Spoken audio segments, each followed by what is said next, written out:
Mermaid junkies, how are you? Look who I brought. Look who I brought with me. Oliver.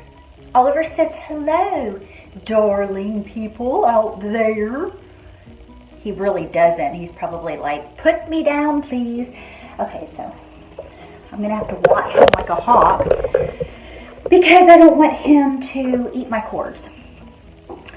Hello, Mermaid junkies. How are you? I'm a little apprehensive about this video just because I have so much I want to talk to you about, but also because there's a lot of things I want to get off my chest, and I want to do it in a way that's not, in a sense, I want to talk about a couple of things.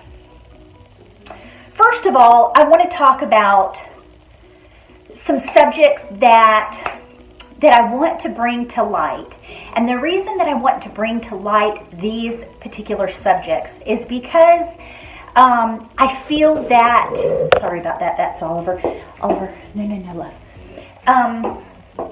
In the community that I'm in with regards to YouTube, but also then switching over that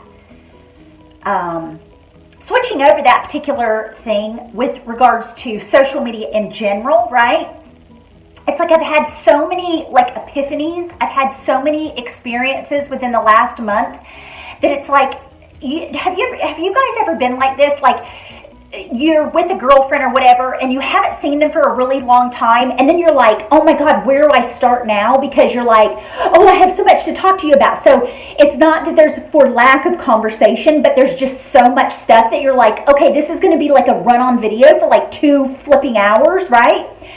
And that's with editing, you know, because you know I'm a church bell, which means I love to talk. I can talk a lot, and I very much feel like YouTube, I can't quit you. You know, as much as I find resolve sometimes, you guys, and I think, oh, I'm just not in for it. Like, I feel like I'm like pushing the noodle, you guys. Like sometimes in life, like I've had my channel almost 5 years, and not that I ever intentionally came to YouTube to get subscribers and to get on that whole train of like, you know, wanting to make money every month or anything like that. But it's like, I guess the thing is I feel like I'm going to start crying, but I feel like I want to feel as if I'm making some sense of a difference in life. Do you know what I'm saying? Like that's probably the reason that I started the channel,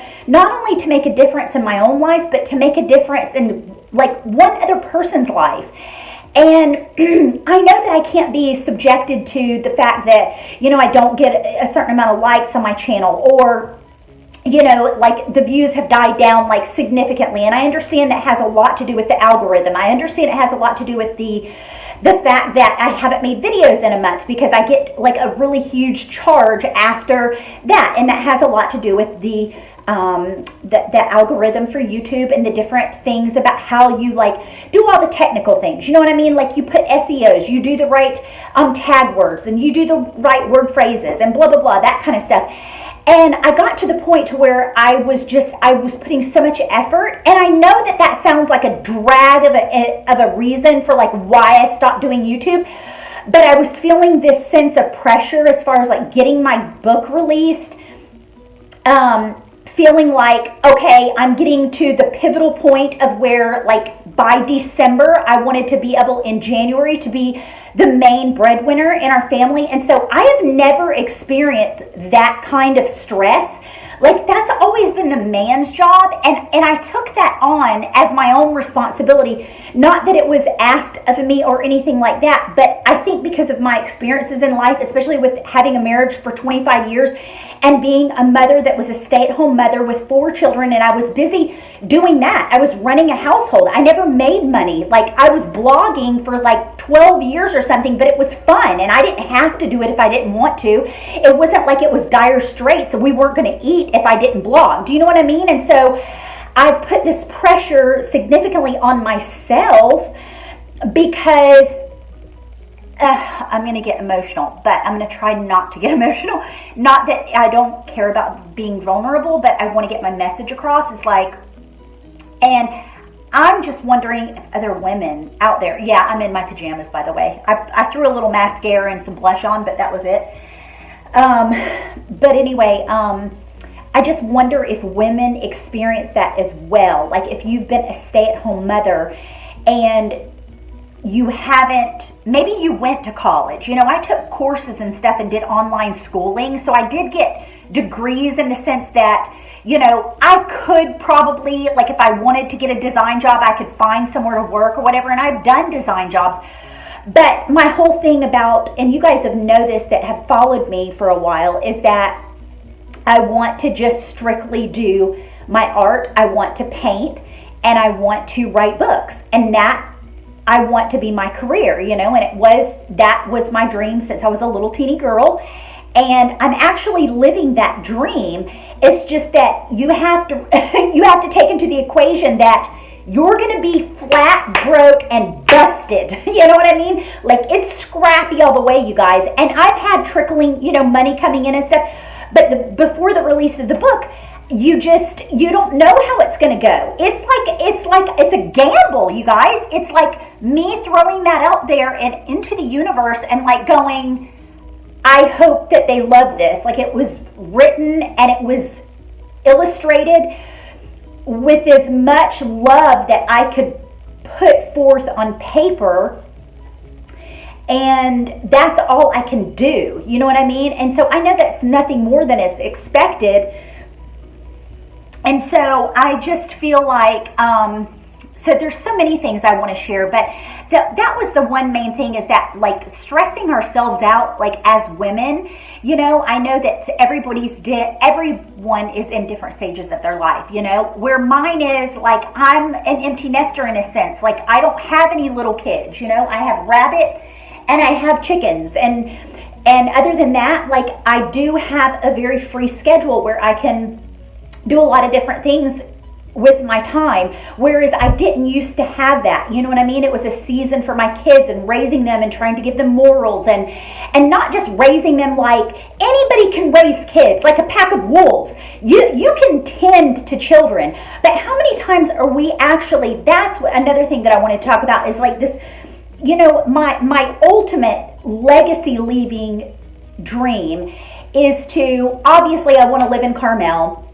And I want to be able to write books and, children's books and books in general for women, and how to be like this motivational kind of person. And I don't know if that would be the right word, you guys, but like, just that like anyone can do it. And like, you're not dead and 6 foot under just because you're almost 50 years old like me, like I'm 46 years old. So I say I'm more towards 50 than I am 40. So, that's why I always say that. Like people are like, yeah, you're 4 years before you're going to be 50, but I still feel like, you know what I mean? I hear that looming number and I'm just like, oh my God, my life is over. I mean, do you guys ever feel like that? Like, and that may be sometimes the way that women feel, especially with being older in age, is that you're like, oh my God, why should I even leave this marriage? Because I've been in it for 38 years and stop. He keeps chewing the cords. I knew that was going to happen, but I wanted to have him in here with me because he's always such a pleasure of company. And even if he is really super quiet, he's always like coming up next to my leg and stuff. And he's just the sweetest, dearest little companion. But anyway, so like so many times women are very much like, oh my God, why should I start over or whatever? And I had this conversation with a lady that had been married like almost 50 years. And so it made me think, like, I think this is like a looming thing. I'm not the only one thinking that. And so I know that I feel like I am almost like a representative of women that may feel as though they're in this stagnated point in their life, where it's like, okay, so do I turn this way and take this new path, or do I just stick it out and bear it until my kids are a certain age or whatever? And it's like, everybody's their own judgment of what's right for them, what's right for you in your life. No one can tell you that. And so that's one thing I would admonish you to do, is that so often people want to tell you what to do with your life.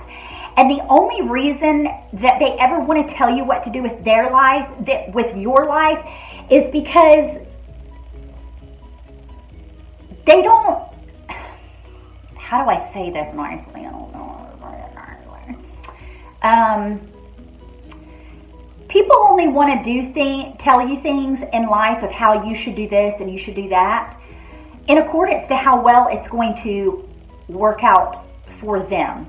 And let me specify that, because that might sound like, well, that doesn't even freaking really make any sense. Okay, what I mean by that is, like, say for instance you're going to buy a car, okay, and you go to the car lot and the guy is going to tell you, and you're like, oh, I really want this particular car or whatever, right? The guy that's selling you the car is going to want you to buy what ultimately is going to benefit him more so than it's going to benefit you. So you have to be very clear about what you want in life, because if not, you're going to be swayed and pulled by every person, every Tom, Dick, and Harry that has an opinion is going to freaking give it to you. And I think I've realized this the most, especially with another topic that I want to talk about, is that, you know, people are like, well, why does that even matter? Because I was saying on my Instagram, Raquel Margaret Carter, I know I have so many Instagram names. Like, I've changed my name, I think, 4 times. But it's not for any reason. Okay, so the first reason was because I was married, right? And so then I changed that, and then I got married again, and so then I changed it from that, and then I realized I wanted to go with my pen name for all business stuff. Because of a pending lawsuit with my name. I know, it sounds interesting. I'll have to tell you guys that when, maybe if you see me at a book signing or something, but not that you would, why would you even want to ask me that at a book signing? That was dumb, Raquel. Anyway, I don't know. I'm just like rambling, you guys, because I haven't talked to you in so long, and I just have a lot of things I want to talk to you about, because I feel like you guys have been there for me for so long, and I just have really been struggling, you guys, struggling to keep video up, to do everything, you know, like bootlegging this company. And I know it sounds like, well, what do you do all day? Like I've had that. Well, what do you do all day? It's like, you know what? I want to see you scrap together a business.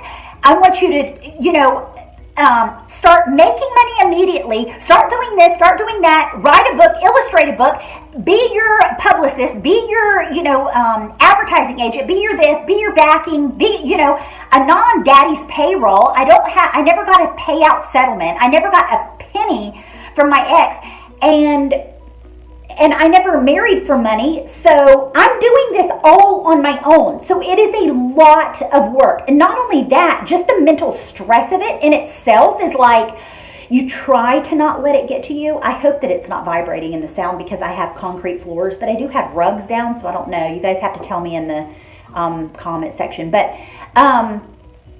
it's a lot, you know, it's a lot to go, okay, where am I going to get $100 to pay for the formatting for my book? Where am I going to get, you know, $50 for a printer? Where am I going to get $75 because I need this editing for my, you know, for all my videos or whatever? Like you have to, and that's the other thing I want to tell you though, is that don't ever let someone tell you or give you an excuse, because what people that want to be victims do in life, people that don't want to take accountability, and people that want to talk a good game, talk all you want about me.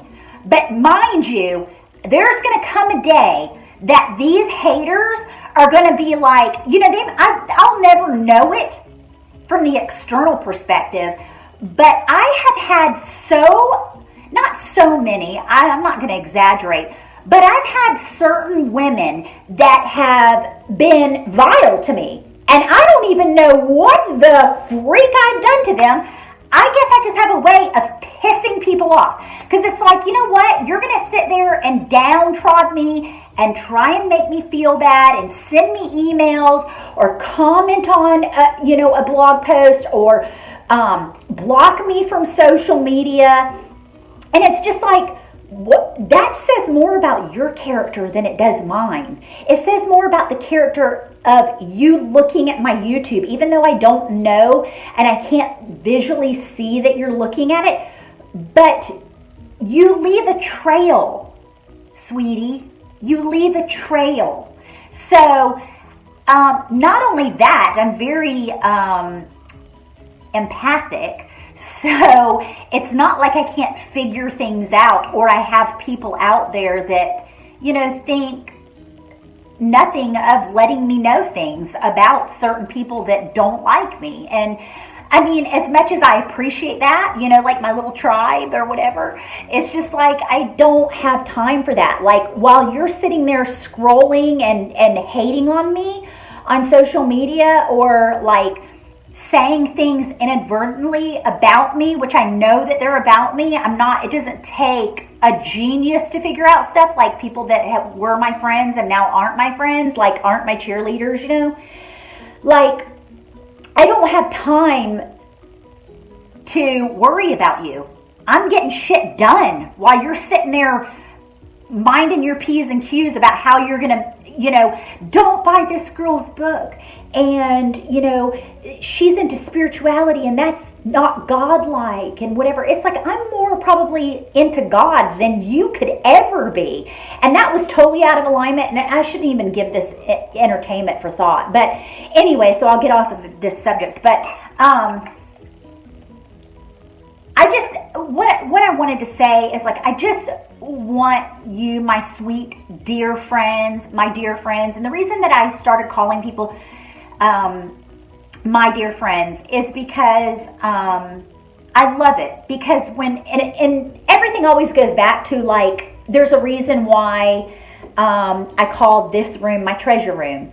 There's a reason why I say, or I've changed and said, you guys are my dear friends, because Beatrix Potter used to always say that in her letters to her dear friends. And I loved that about her. And I thought that it was so genteel. And I just thought it was sweet. And I was like, oh, I love my Mermaid Junkies. But you guys are also more so my dear friends, And I know that seems weird, like an electronic aspect of it, that you guys are out there in the universe and I don't really know you per se, except for the people that I've met, that I've, coached or whatever, or we've had like FaceTime, interviews and stuff like that. Excuse me. But I just really, you guys are my dear friends, and I really feel a kindred connection to you, because I think that you understand me and I understand you. Like, we're birds of a feather, and we like spiritual things, or you can understand why I change. What seems like I'm changing, you know what I'm saying? Like, I had somebody say the other day, like, do you guys know my story about my bangles? I used to wear like 40-something bangles on my arm, and I had worn them since I was 15 years old. I had never taken them off, except for the fact that I took them off 4 times when I had each one of my children. And as you know, if you've ever had a baby, like, they make you take all that stuff off, right? But then I had like this whole epiphany of an experience with these bangles, and I toyed with them, with the idea of them, and then I would put them on and I would wear them or whatever. And it only happened after my divorce. And I think what happened is that it's like, have you guys ever, it's not like I've changed. It's just that maybe I've become, because I used to be more gypsy, and now I've become more Victorian, or, whatever. And like, and it's not like I've ever really changed. It's almost like I've evolved back into the person that I always was, if that makes any kind of sense. And do you guys understand what I'm saying? Like, I used to have this like aesthetic, right? And if you've ever noticed, like, think about when you wear clothes, you guys. Like, and I know this sounds like, well, this is not spiritual at all, Raquel. Do you like how I do? That's my deep voice. But yeah, like, it totally is. Like, have you ever been like to a party, say for instance, girls, and you've dressed up and you've put dazzling jewelry on and a beautiful, corseted dress or whatever.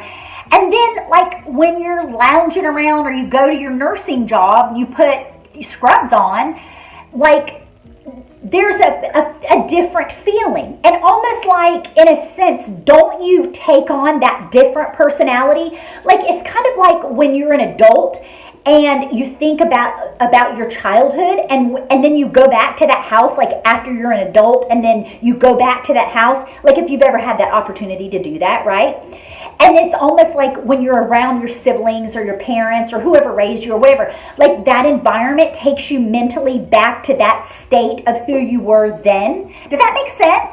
Like, and I feel like that's kind of how I am with my style of dress. Like when I first was in high school, okay, let me just take you back, because there's a whole spiritual teaching moment in this particular thing, because I've had several people within the last 2 weeks ask me about different things, like, why aren't you wearing your bangles? What happened? Oh my God, I'm so sad about that. Or like even Jeffrey, when I first met him, he was like, oh my God, that's who I fell in love with. You know, it's like, no, you really didn't fall in love with, you fell in love with Raquel, but those were just an extended version of what I was representing, right? And so my whole moral of my story, okay, so let me get back to it. Okay, so I've had all these people, like with the release of my book and stuff, and like, you know, setting up interviews, and they want to ask me about certain things, or they go back on my social media and they want to see, you know, like people like do little investigative things, right? Like, oh, we're going to interview you on this TV show, so we want to know, like they'll go back and look at your social media and stuff. I know it sounds weird, but it like really does happen. And anyway, and so they've been, you know, and then I've had some people be like, hold on.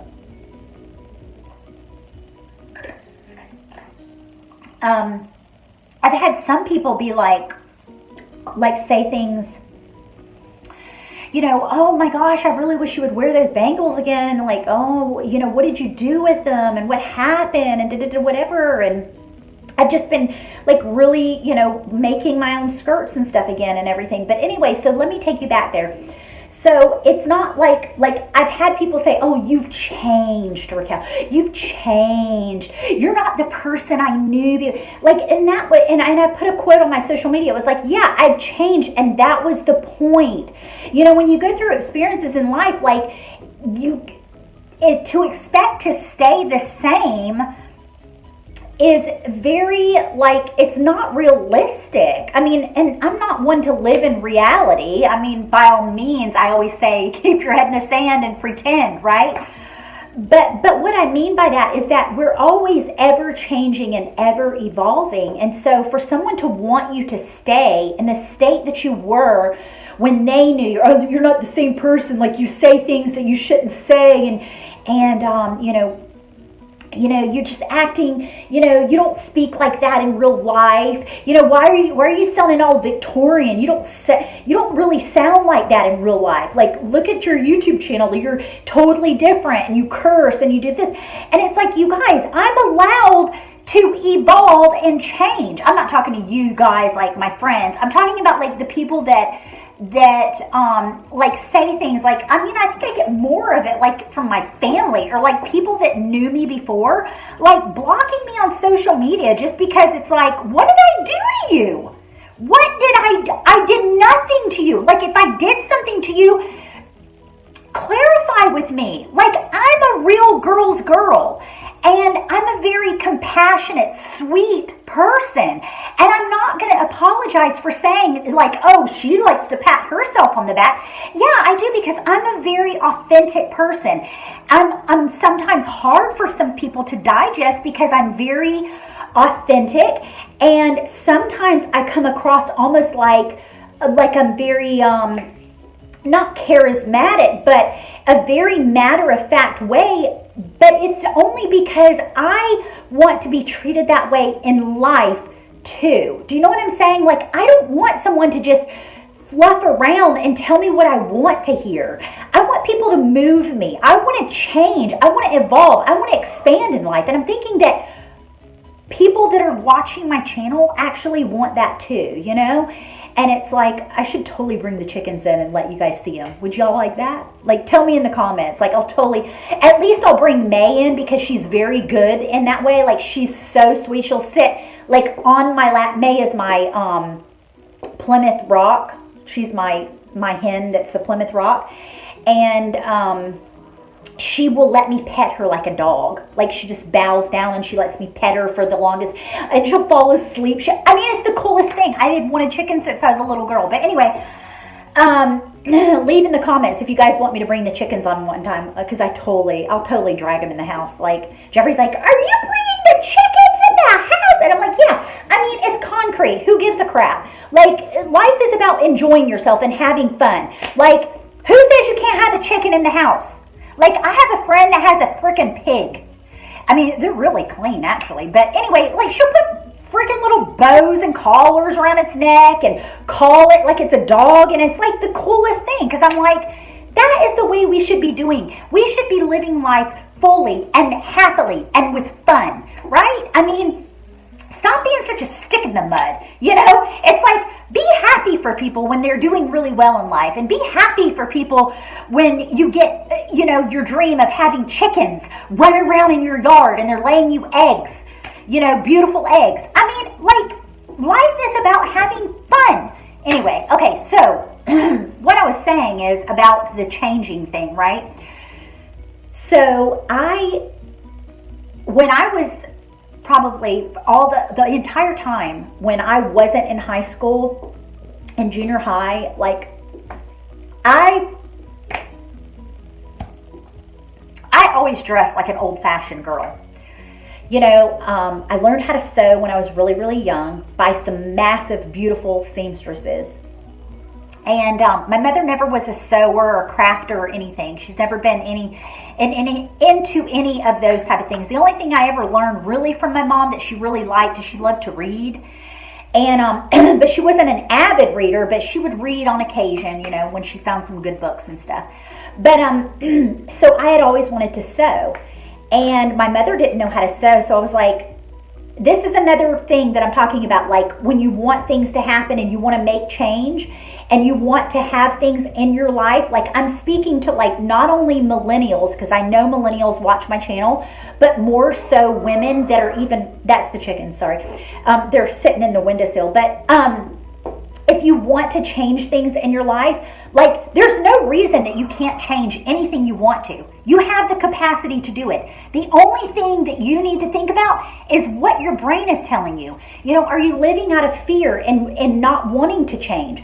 Because so many times people want to say, oh, well, I can't change now because I'm, you know, 47 years old, or I can't change now, or I can't leave this marriage because I've been in it too long. Like, there's too much invested. You know, I've heard that. There's too much investment in this. I'm not doing that now in my old age, you know, and it's like, and this was from a dear, sweet friend that I love, that I met on social media, and I love her so much.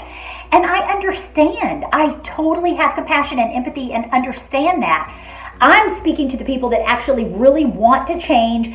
Just know that you can. Because if you tell yourself, like, no, I can't change, or I can't do that, or I can't, you've already contradicted your thoughts, and so you're going to be less likely to do that. You just have to believe that there's nothing that you cannot accomplish, be, do, or have. There's nothing. There is nothing that you cannot be, do, or have, as long as you have the great mindset that you can do it. And so, anyway, so back to the clothing thing, is that I always used to dress old-fashioned. Like, my aunt was the first person that taught me how to sew, and I would go after school and stuff and ask my mom to drive me over there. And I'm like, can you drop me off for a couple hours or whatever? And after she was leaving her job or whatever, she would come home, and I said, Aunt Judy, can you please teach me how to sew? And she always sewed for my cousins and stuff, and I always loved it. I mean, she would make the little matching bonnets and the cute little Peter Pan collared dresses with the piping, and oh my gosh, I just was enthralled with it. And she had this gorgeous, beautiful little white dollhouse, and I was just like, I love that. And so anyway, so I always loved that, and so she would do that, and then I would sew. And then I had my best friend that lived down the road. They lived on a chicken farm, and her mom would sew old prairie dresses and stuff for her. So I was like, can I borrow your dresses? Can I wear this? Can I wear that for a week? And she would always let me because we were the same size and stuff. So I always did dressed really old fashioned. Well, then when I got in high school, I still was kind of toying around with it, but I also felt like this sense of pressure to, like up the ante and like you need to get with the times kind of thing. Because, like if anybody can understand that you have like an old soul or old spirit, and then that you don't like things like normal people. You know what I'm saying? You don't like, a lot of people are modern and they're into the new stuff. A lot of people, like I'm probably rare in comparison to like mainstream, right?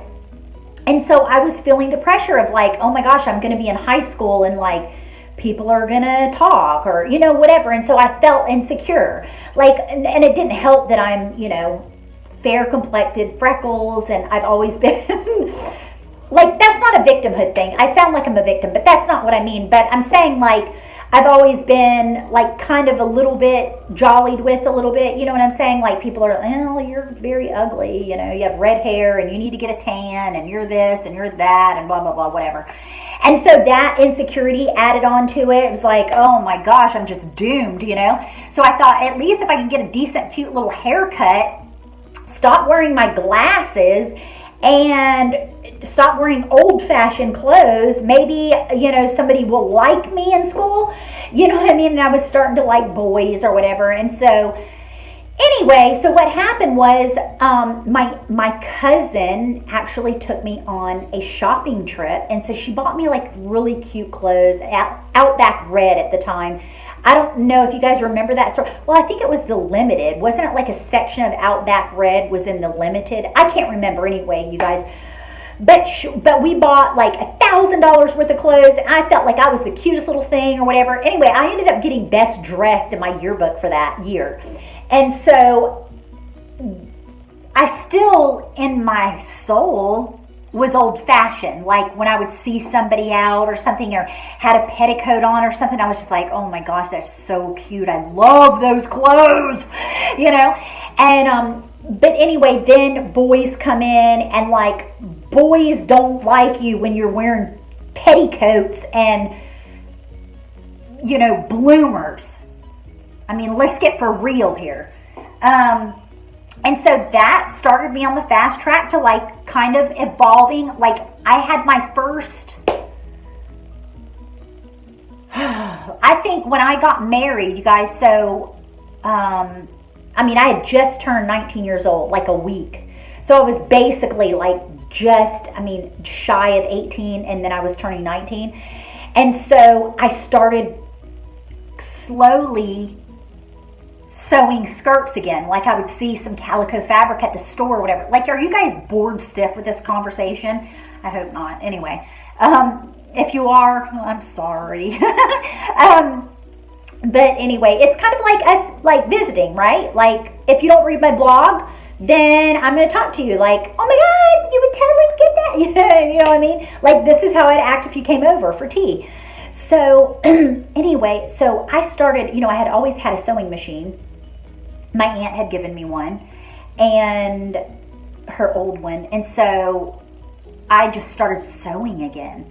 And so I would slowly implement those different, like I would wear a skirt one day, and then I would wait 2 weeks, and then I would wear the skirt and petticoat again and whatever. And so anyway, and so I want to blame it on my ex-husband, but I can't. That's victimhood, and I'm not going to do that. But slowly, mainstream media and your peers and seeing things and being influenced, and do you know what I'm saying? Even though social media wasn't around at that time, you still get influenced by people that you communicate with, or people that are in your round circumference of peers, and so yeah, I just started caving, and I was just like, okay, like this isn't, like I was very, very, very insecure.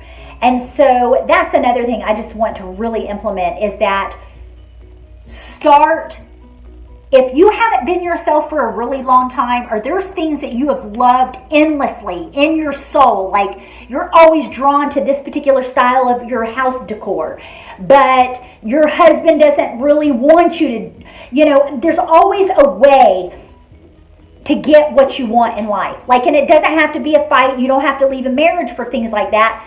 Like, but if there's anything I can ever say is like being married and being with someone for 30 years, like it's never too late to change. It's never too late to start over. And what you'll realize, and what I've realized, you guys, is that I'm still Raquel. I'm still inside of there. Like, I'm still that girl that loved to sew and loved to, embroider and loved to crochet and loved to paint and loved to do crafts and loves to take pictures, even though I've stagnated on some of those things for years, but I really was doing all, smocking, and like I've taken up my smocking again, and like it just feels so good to, like, no matter what someone tells you, you guys, don't ever let someone make you feel like it's too late, because it's never ever too late. Like, if I can ever say this, like, what am I doing? I'm like 46 years old, like shooting videos for spirituality and wanting to be, trying to shed some light on this sense of self-love and redemption. It's almost like a sense of redemption, and I just want to be that light, I want to be that kind of person that if there's one person in the universe that can say, you know what, because I heard that video that Raquel talked about, you know what, I mean, she might be on to something, or whatever. Like I just don't want people to feel like, I see that so much, is like, it's so habitual that, like, you've been thinking something, or you've been in this marriage for so long and it's been miserable for so long, like you've adapted yourself into like believing that things are different than they are. Like, it's almost like a reality check too, and sometimes people don't like that, so they may think like, she's so out of touch, or she just doesn't get it, or whatever. Like, yeah, I actually do get it. Like, I actually know what a lot of the things in life have felt like, because I've experienced them. It's like life teaches through experience, not me telling you like this and this and whatever. But sometimes, like me just shooting this video, maybe 5 years down the road, it helps someone, like, have the courage to leave a marriage. And I'm not saying, like, I sound like I'm an advocate, like, leave your marriage, I'm not. I'm totally an advocate for being married. Like, I love love. Love is wonderful. Like, I feel like, especially being a Pisces are so much better when they're in love. Like, they just have so much more love to give when they're in love, But what I'm saying is, don't alter your life in order to please another person just because you want to stay in a relationship. Or it's like, well, a relationship's better than nothing. Well, at least he doesn't beat me, Well, he provides for us. He makes a good living. You know how many times I've heard that? Like, oh, he makes a good living. What am I going to do? Yeah, you might struggle. I'm not saying it's going to be freaking easy, but I'm saying that it's worth it. I know that sounds cliche, but it's like, your peace of mind is very important. For me to wake up and, like, legit wake up and go, I'm freaking happy as can be. I might not have a dime to my name right now, like Raquel, literally a dime in my, to my name as far as like assets or anything like that, but I'm hopeful. Do you know what I'm saying? I'm satisfied with today. Like, I'm happy because I'm living my truth. I am living exactly how I want to. Like, I feel like, you know what? Externally, people might look at me and go, well, she doesn't have this and this and this, and her life's not perfect or whatever. Like, money doesn't make you happy. Just a 411, I love money. I love it. I want to bathe in it. I want to make love on it. You know, like I love money. But that doesn't, it's not going to make me tomorrow, if I want $1 million, it's not going to make me any more happy than I am. It'll help me to pay my mortgage a month in advance. You know what I'm saying? But it's not going to make me any more happy. And it's like so often, it's like, how many times are people going to think until they realize like money doesn't make you happy? I mean, people see people and they're like, oh, they have everything because they have money. And it's like, do you know how many times that you could look at someone and like, they're not happy. They might have all the money in the bank, but they're not happy.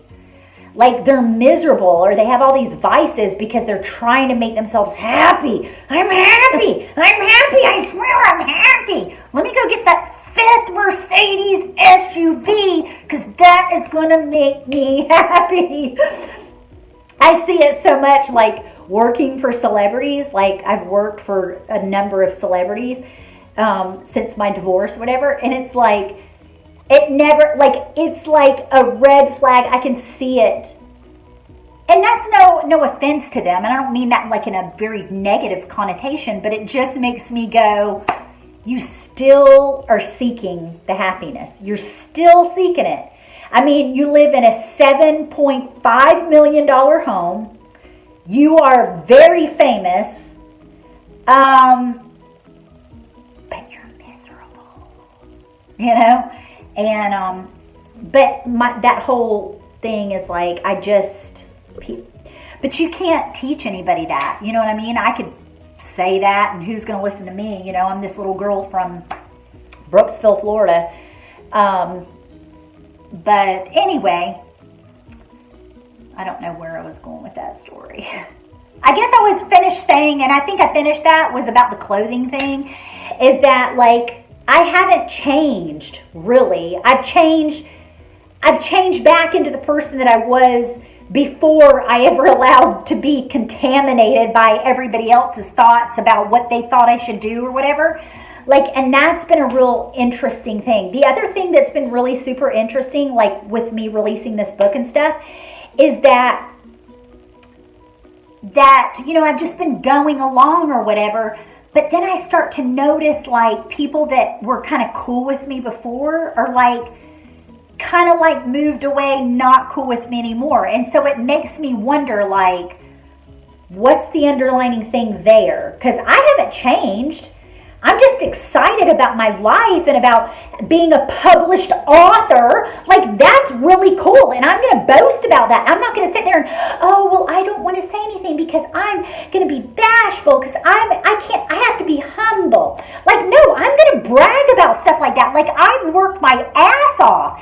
I have worked my behind off trying to be, you know, trying to do this myself. Like, literally by myself, you know, whether it's me selling a couple of paintings and figuring out a way to get this, or buying a domain name for the year, buying, you know, my email for a year, you know, I mean, I'm proud of myself, and I want you, dear friends, to be proud of yourself as well. And I don't know if you're still a subscriber of my channel. If you're not, I mean, well, I hope that you come back. I still never intend to leave blogging or leave vlogging. I guess I just feel like there's so much to say. Like I'm already almost 45 minutes into this video, and I still feel like I have like 10 other videos to shoot because there's so much I want to talk to you about, you know? And anyway, but I hope that you're having a lovely life. I hope that, I think the basic thing for this video was like I've changed, but I haven't changed. And like, I want you guys to evolve with me, because I would never judge you for being different, or like, hey, she's doing this now and she was never like that or whatever. Like, anybody that's known me since I was young, like, knows that I've always been this way. I'm just more boisterous about my opinion. And if you ask my mother, she'd probably say, oh yeah, she was like that when she was little. She was a little spitfire, you know? But you get tempered down, and like, now I'm just kind of like being reborn and refreshed. And so I feel like I have a message. That's what it is. I feel like I have a message. Like, you know, I've experienced a lot of stuff in the last 3 years, you know, going through, I mean, you guys tell me if that's, am I making too big of a deal with that? Like, okay, I had nothing, and like my family even kind of turned on me to a certain degree in some ways, you know, and people were questioning me, and why are you leaving your marriage, and how could you do that to your 4 children? And like, it just became like seriously whack, right? Did my candle burn out? And so, you know, I will say that, you know, my mom and dad let me live with them, and that was extremely, so I mean, there's some people that are doing it and freaking living on the street, like left a marriage, you know, maybe it was an abusive marriage or whatever, and had 4 kids or whatever, and they might be living on the street, you know? So yeah, there's always somebody worse that has it worse than you. Like, I get that. But my experience, and this is my message, this is the only one that I can share, is my experience, right? So having 4 children, and then, then feeling that need to like leave and then start over, and like, maybe I'm never going to get married again. Maybe I won't meet someone. I don't freaking want to meet someone. You know what I mean? Like, going through all these mixed emotions. Like, do you see what I'm saying? Anyway, that's it in a seashell. But I just want you to know that I love you, and I appreciate you very much, and I'm going to really try. I'm not going to make any promises this time, because I've made you guys promises like, oh, I'm gonna vlog Wednesdays and Fridays. God, I mean, like, it's hard. I mean, how do these fucking freaking vloggers do it?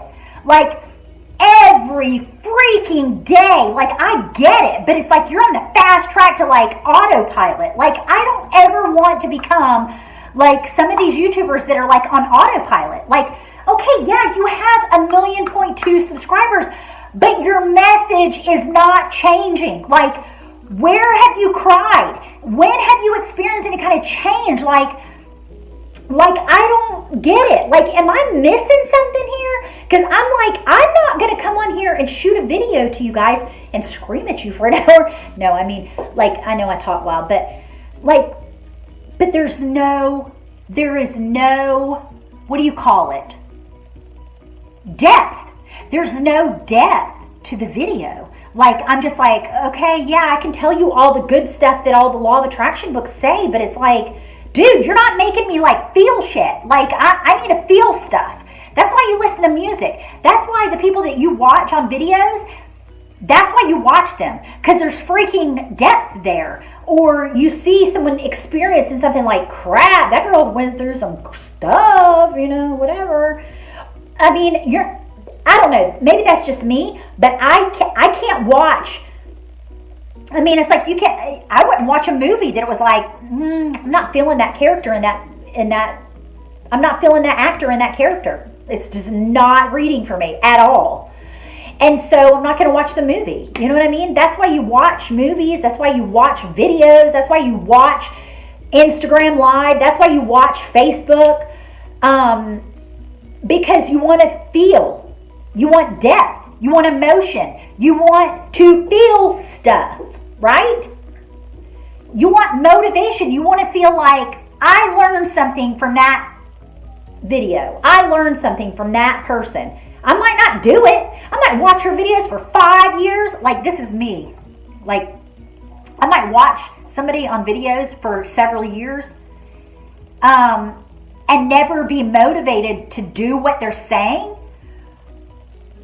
But there was a time after 3 years that I had watched this particular person on these videos, and something one day clicked with me. And I was just like, it happened. And so I know that that's what it's like for my videos as well. You know what I mean? Like maybe today isn't your day to change. And that's cool. Like, don't feel like you ever have to. Don't feel like somebody's making you or pressuring you, like you need to make a choice, or you need to do this, or you should do this, or whatever. Like, don't be a puppet on a string. Like, live your truth, and eventually it all works itself out. It does. You're always going to get everything you want in life. You honestly are. Every dream that you've ever had, like, if you just have a little bit of belief, like, in the scriptures, like religious people talk about, like, that mustard seed. Like, have you ever literally seen a mustard seed? Like, they're very small, like a flax cord, right? Or is it a flax string or something? But like, it's barely noticeable. But those little teeny moments can drastically change an entire life. The trajectory of your life can change with just an instant like that. And that's what happened to me. And so I always have that belief, that happened to me. So I know it can happen with other people. But anyway, I hope this served you. And I would love it if you would give it a like, thumbs up, and subscribe if you haven't subscribed. And I look forward to seeing you soon. And as always, I'm yours until my next swim. Ciao.